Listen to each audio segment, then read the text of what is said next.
All right, look what we finally get to do. This mound has been waiting for me for all summer, and today, if the rain will back off long enough, we're going to finally do it. The Jap maple here was full of robins, and every year the robins get in there and have a nest. This is the longest they've ever taken, though, to, you know, move on. I'll start charging them rent if they keep it up. If it's a Bloodgood maple, typically you see these things. These are the Bloodgood trees that you see as high as, I know I've seen them 20 feet. They can get huge. And that's been there for 20 some years. Well, one of the first things we did was put a mound in here, and that Jap maple was the first thing we put in there. So I've kept it like that, and it's going to be a little smaller when I get done, of course. Let me get started on it, and then I'll have Karen show you some of the cuts, whatever I can show you of this. I'm just trying to cultivate an interest on your behalf to start working with these things with pruners. Learn what you're doing as you go. It's the way I learned, and if I can show you or convince you to go ahead and get started and tie into these things, you'll get it. Don't be afraid, especially don't be afraid of Japanese maple. They're a fast-growing shrub. You can get away with murder. I know they're a specimen shrub, but I've kept that thing that size for the 20-some years. It indicates how easy they are to work with. Well, it's the same exact thing I showed you on the other two maples. Look how far out this sticks. I know if I take that, and I know as far up there as I lift, I know I can get away with, I can take this cut back as far as I want to. I've got this one is on the same branch right here. I can get rid of this one, and open it up a little bit at the same time with a pretty aggressive cut like that. Right over to the next one. Look at this. Here we see the next. Here we see the next, how high that is. Lift it up. There's a couple of them there. Lift it up, go back into the base of the shrub, cut it. That exposes this one. Lift it up, cut it. Look what's starting to happen. Lift this up, all the way back with that one, cut it. Look at this. In no time, look what's starting to happen to this shrub.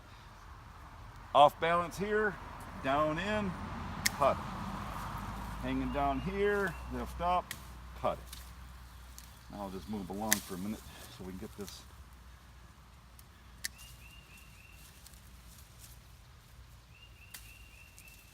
Okay, go out a little further. Here we go, a little bulk, cut it. See the bulk? See what I got with one cut there? See what I got? That's what you're trying to do with your pruners on your first cuts. In a nutshell, that's what I'm going to be doing on this first cut. When I get it all done, this is a functional cut. I'm not going to be very careful. You already know that. When I get done with that, we'll come back and take a look at it, and we'll start into our secondary and cosmetic cuts then. But for now, let me go ahead and get busy. I'll be a little while on this one. All right, we've got the functional cut, the cut where we get to the point where we all together now, don't panic.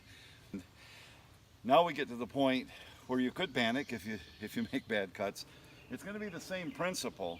Look at all we've taken off. I always like to show, look at all that's come off of that, and then compare it with everything that's left. So to give you an understanding about how aggressive you can be on that first cut, all of that's off of there, and I still have all of this left to work with. That's now I'm going to work more, and my frame of mind on this is going to be now, don't make the mistakes that you'll be willing to make that first time around, because you can soften everything up, fix everything, any little errors, and I made a few as I went around. I always do. If you're going to prune, you're not going to be sitting there analyzing every single cut. You're going to go in there. I don't put it on film, but that doesn't take me long. I go in there and I get busy, and I'm making cuts, and inevitably some of those cuts, if you were analyzing them and micromanaging, you might not make, but they're made. There's nothing I won't be able to fix with this much shrub to work with. So now what I'm going to do is the secondary cuts. I'm not going to bore you with it. It's so hard to see them. All I can tell you is wherever you see the bulk, you can obviously see that something's got to give here. I can't leave all that. So now you do scrutinize a bit, and maybe you will even get a nice big cut out of there. That's a pretty big cut. Only two things came out, but you know, right here you've got a little, now you're starting to think, how's it going to look when I'm done? And now it does matter. Some things matter now, and you're definitely less aggressive now. But that first cut is what gets you to this stage to where you can really do your thing and make it look nice. Probably on this particular maple, maybe most maples, my second cut's my last. I go around and I really do groom it. I take my time, much different time than I took getting it ready for that stage. So functional pruning, I don't care what the shrub is. When you're going to prune a deciduous shrub, that functional pruning, that first pruning, you need to learn that it's an aggressive cut, it's a forgiving cut, you'll get away with murder on it. Then you back off the throttle for the second cut, and usually that's the cosmetic cut as well. So in a nutshell, that's pruning. Let me get busy on it. I'll be back in a few minutes with it all decorated up nice for you. Okay. I'm pretty sure that Bloodgood's seen enough of me for 1 year. We do this every year, this shrub and I. I should probably explain, if you've seen, I don't know where you are in the videos or what you've seen so far, but when you see the way I like to prune, I really favor that oriental look. I like to see a lot of trunk, a lot of different interest. And I also like to keep things controlled. So I'm definitely an aggressive pruner. There's no question about that. But you don't have to do this. If you have this Bloodgood and you want more lower growth, it's all there. I had to take quite a bit off that trunk to expose it. You don't have to. If you're the kind that wants to have it a little more graceful down to the ground, by all means, incorporate that in your style and your look and how you want your landscape to look. You determine how these shrubs are going to look. Right now, what I have left to do here, I'm going to cut the edge. Remember, we've been through all of that. I'm going to cut the edge. I'm going to take my weed eater and do a nice 90-degree angle around the thing, trim it to the mow line. I'm going to cultivate the mulch. And when I'm done, we'll have a beautiful mound finally that the robins let us get to. I've been doing a lot of videos here, and I haven't shown you this properly. This is called a sod-lifter. Maybe it's called a sod cutter. You'll have to send away to get one, I think. I don't ever find them locally. You want this tool. If you have good soil and good dirt, like the mulch that I have here, and you'll notice no weeds. Weeds really don't get in here. We get some suckers, some of this kind of stuff, but you've noticed around here the soil, we don't get weeds. Once you have good soil and you have this tool, agitating this kind of an area is as simple. Look how deep I can go into there and how far I can reach under there, and that just agitates the soil. These weeds here, gone. Right there, gone. And I can work as far as I can reach. I can loosen this soil. So look at this. And then of course the hand grading. We always use our hands, and you'll see how nice that's going to look. That's that procedure. I'm not done, of course, with the edge yet. That's that procedure multiplied by thousands. That's how we do the whole place. Every bed around here, everywhere I go, this is the tool that takes care of. This is why if you're unable to work on your knees, notice the knee pads. If you're unable to work on your knees, might not be a good tool for you, and I don't know, you'll probably have to come up with some other way. There's other ways, but for those of you that can get down on your hands and knees and crawl around this landscape and get right in there and get things done, boy, this little eager beaver right here is one thing you want. It's called a sod lifter, sod cutter, whatever. And I thought I should just take a little extra time and show you what a valuable tool it is. It's one of the staples of the landscape. It's with me every day. All right. Robins let us at our mound finally, and I got it done. See the nice edging, pruning. I'll just show you the other shrubs here. These are called gold nugget barberry. Don't get them now that there's gold spirea.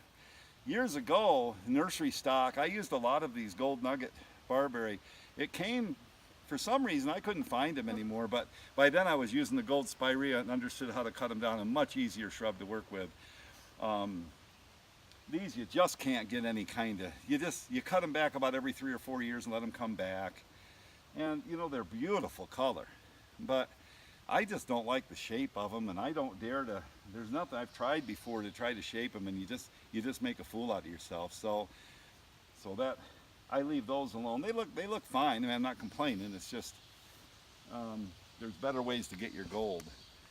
You okay? Over here, we haven't talked about these either yet. Now that they're coming into bloom, I'll get you on them. These are called Stella Deora lilies. They're day lilies. Look at those babies, and they keep on coming. We'll go in, and as they die off, there's none really ready. There's a few probably I could pick, but you'll pull the dead stalks out, and they keep coming and coming. That's a very nice, nice accenting perennial to put almost anywhere.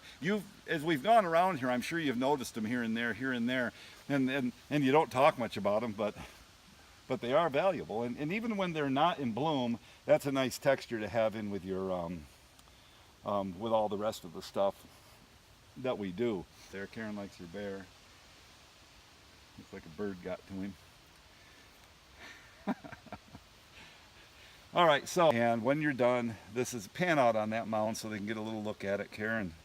You know, a lot different than it looked like when we started.